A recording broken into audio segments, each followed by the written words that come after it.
오늘날 코로나19로 인해서 하나님의 사업이 많은 지장을 받고 있습니다. 이 위기의 때에 하나님의 사람은 어떤 마음가짐을 가지고 일해야 합니까? 출애굽기 14장 15절과 16절에 이렇게 기록되었습니다. 여호와께서 모세에게 이르시되 너는 어찌하여 내게 부르짖느냐?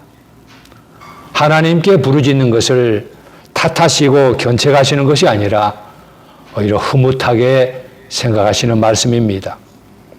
이스라엘 자손에게 명령하여 나아가게 하고 지팡이를 들고 손을 바다 위로 내밀어 그것이 갈라지게 하라. 이스라엘 자손이 바다 가운데서 마른 땅으로 행하리라. 뒤에는 이집트 왕국의 바로의 군대가 추격해오고 앞에는 홍해 바다가 있는 진퇴양난의 극한 상황에 모세와 이스라엘 백성들은 처하게 되었습니다. 우리는 이 말씀에서 어떤 교훈을 배울 수가 있습니까? 첫째로 위기의 때에도 믿음으로 전진하라는 교훈입니다. 하나님께서 이런 위급한 상황에서 전진하라고 명령하셨습니다. 증언보감 3권 421페이지에 이렇게 기록되었습니다. 우리는 그리스도께서 각 신자들로 가질 수 있게 하신 저 산 믿음을 서로가 지니도록 격려하여야 한다. 살아있는 믿음을 서로가 지니도록 격려하여야 한다고 그랬습니다. 우리가 이 환송 예배를 드리면서 서로가 살아있는 믿음을 지니도록 격려하는 것은 하나님의 뜻이라고 믿습니다. 살아있는 믿음이 있다면 죽은 믿음도 있겠고 파리한 믿음도 있겠고 죽어가는 믿음도 있겠지요. 주께서 길을 예비하실 때 사업은 여기 보니까 전진하여야 한다 그랬습니다. 코로나19 시대에도 마찬가지입니다. 그분이 당신의 백성을 좁은 장소로 인도하실 때에는 이 좁은 장소라는 말은 위기의 때를 말하는 것입니다. 하나님께로부터 모든 것이 온다는 것을 기억하는 가운데 함께 모여서 기도하는 것은 그들의 특권이다. 재림교회 목회자들에게 그리고 성도들에게 가장 필요한 것이 있다면 그 중에 하나가 불붙는 열심을 가지고 기도하는 것입니다. 앞에는 홍해, 뒤에는 추격하는 군대가 있을 뿐 전진할 길을 도무지 찾지 못하였을 때 여기 보니까 하나님께서 그 백성들에게 앞으로 가라고 명하셨다. 이와 같이 그분은 그들의 신앙을 시험하고 계셨다. 이 코로나19 시대에 하나님께서 목회자들과 사모들과 성도들의 믿음을 시험하고 계실까요? 우리 인천중앙교회는 코로나19로 인해서 온라인 실시간 송출을 하면서 다른 교회들도 마찬가지일 겁니다. 세상에 복음을 전할 수 있게 되었습니다. 그리고 우리 성도들이 이러한 흔들림의 시기를 통해서 알곡으로 더욱 굳세어지는 경험을 하도록 기도하고 있습니다. 이런 경험이 그대들에게 닥칠 때에는 여기 보니까 그리스도를 신뢰하는 가운데 전진하라 그랬습니다. 피하여 있으라가 아니고 전진하라 그랬습니다. 그분이 그려놓으신 길로 한 걸음 한 걸음 걸어가라. 시련이 올 것이다. 그러나 앞으로 나아가라. 이것이 그대들에게 하나님을 신뢰하는 믿음을 강하게 해주고 참으로 진실된 봉사를 하기에 적합한 자들이 되게 할 것이다. 시련과 어둠이 둘러쌀 때 사랑하는 여러분, 믿음으로 전진하십시오. 그 시련과 어려움이 없어질 때까지 기다릴 것이 아니라 믿음으로 전진하십시오. 둘째로 우리가 여기서 배울 수 있는 교훈은 위기의 때일수록 하나님 안에서 꿈과 비전을 나누라는 교훈입니다. 목회자 중에는 두 종류가 있습니다. 관리자형 목회자와 지도자형 목회자입니다. 관리자형 목회자는 설교 좀 하고 교인 관리 좀 함으로 만족하는 목회자입니다. 상황에 순응을 하지만은 상황을 이용하거나 상황을 치고 올라가서 하나님의 뜻을 성취하는 일에는 난색을 표하는 목회자입니다. 하지만 지도자형 목회자는 백성들에게 비전과 영감을 나누는 목회자입니다.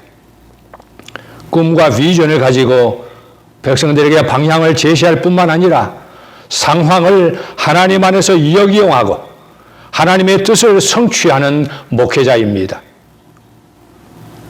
관리자형 목회자는 웬만한 목회자는 누구나 할 수 있습니다. 하지만 교회와 세상이 참으로 필요로 하는 목회자는 하나님 안에서 꿈을 가지고 비전을 제시하고 상황을 이용하여 하나님의 뜻을 성취하는 지도자형 목회자입니다. 모세에게 꿈과 비전은 이 위기의 때에 바다를 마른 땅같이 건너고 온 백성을 바로의 칼날에서 온전히 구원하는 것이었습니다. 그리고 하나님과의 더 깊은 경험으로 나아가도록 하는 것이었습니다.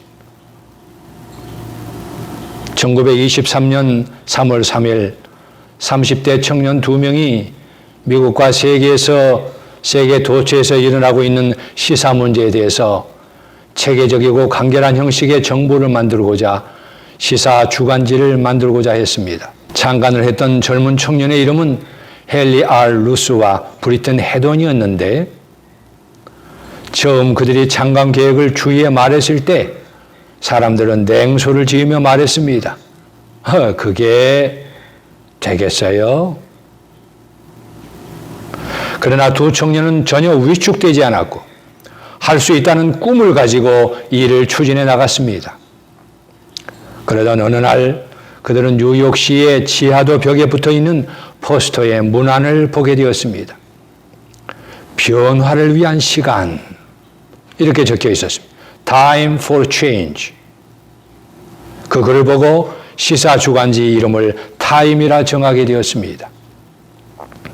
타임은 그렇게 작은 데서 출발했습니다. 오늘날 타임지는 미국 뉴욕시에서 발행되는 3대 주간지로 손꼽히며 매년 연말 올해의 인물과 타임 100, 즉 세계에서 가장 영향력 있는 100인을 선정하는 잡지로 유명합니다. 세계적인 잡지가 되었지요. 반드시 큰 교회를 만들어야 한다는 말이 아닙니다. 교인 수, 침례자 수, 11금 액수가 갑자기 폭발적으로 성장해야 한다는 말이 아닙니다. 그리스도 안에서 거룩한 꿈을 가지라는 말입니다. 이스라엘에서도 이만한 믿음을 만나보지 못하였다고 그리스도께로부터 칭찬을 받을 만한 믿음을 가지십시오. 기회가 주어져도 은밀한 죄를 범하지 않고 하나님 앞에서 고결하고 순결하고 충성되게 사는 꿈을 가지십시오. 누가 뭐라고 해도 정치 바람에 흔들리지 않고 하나님의 부르심과 보내심, 소명과 사명에 충실한 목사와 사모가 되는 꿈을 가지십시오. 성경과 정언의 말씀에 밝고 깊고 넓어서 능력과 사랑이 언제나 풍성하게 뿜어나오는 꿈을 가지십시오. 우리가 비교해야 할 사람은 옆에 있는 목회자가 아니고 우리의 크신 목회자이신 그리스도 예수이십니다. 아무리 큰 생각도 아무리 큰 꿈도 처음은 작고 초라합니다. 우리는 항상 크게 꿈을 꾸어야 하지만은 그 꿈을 이루기 위한 시작은 언제나 작은 데서 출발합니다. 지금 여러분이 할 수 있는 일을 하십시오. 그 작은 시작이 위대한 꿈을 향한 첫걸음이 될 것입니다. 그리하여 내 시작은 미약하였으나 내 나중은 심히 창대하리라는 말씀이 여러분의 삶과 품성과 목회 사역에서 이루어지기를 간절히 바랍니다. 셋째로, 마지막으로 십자가를 지고 그리스도를 따르는 목사가 되십시오. 그러한 사모가 되십시오. 십자가는 자기가 죽는 도구입니다. 홍해바다가 앞에 있는데 전진하는 것은 자아가 죽는 믿음이 요구되었습니다. 모세가 자신을 완전히 하나님께 바치지 않았더라면 하나님께서 모세를 통해서 위대한 구원 역사를 이루시지 않으셨을 것입니다. 오늘날 교회와 세상은 자발적으로 기꺼이 희생하고 완전히 헌신하는 목회자를 필요로 하고 있습니다. 희생은 요구되어도 불만을 품거나 불평하지 않고 기꺼이 자신을 나누어주는 목회자를 필요로 하고 있습니다. 희생이 없이 영광이 없습니다. 십자가 없이 면류관이 없습니다. No cross, no crown. 산상보훈 62페이지에 이렇게 기록되었습니다. 하나님께 자신을 바치는 것은 희생이 요구될 것이다. 그러나 그것은 더욱 고상한 것을 위하여 저속한 것을, 신령한 것을 위하여 세속적인 것을, 영원한 것을 위하여 사라져 없어져 버리는 것을 버리는 희생이다. 강팍하고 고집센 자들에게는 이 같은 굴복이 참으로 쓰라리고 고통스러울지 모르나 너희에게는 유익하니라. 사랑하는 동역자 여러분, 어떤 어려움이 둘러싸도 믿음으로 전진하십시오. 이 사업은 하나님의 사업입니다. 주께서 이 말씀을 이루사 필하시고 끝내시리라고 로마서에 기록되었습니다.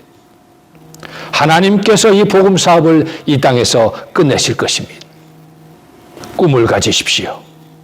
비전을 나누십시오. 지도자의 특징 중 하나는 비전 캐스팅, 비전을 던져주는 것입니다.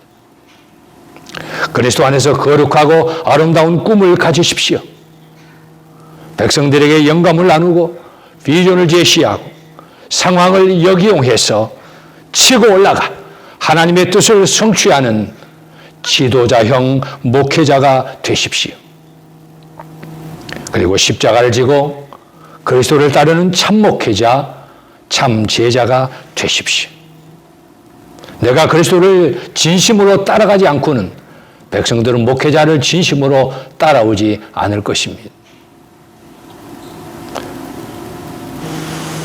십자가 없이는 면류관이 없습니다. 참으로 이러한 목회자들 되어서 위기의 때에도 믿음으로 전진하는 사람, 위기의 때일수록 꿈과 비전을 나누는 사람, 그리고 십자가를 지고 그리스도를 따르며 온전히 그리스도께 헌신하는 사람이 되어서 목자장이신 구주 예수 그리스도께서 재림하실 때 시들지 않는 영광의 면류관을 받게 되기를 구주 예수 그리스도의 이름으로 축복합니다.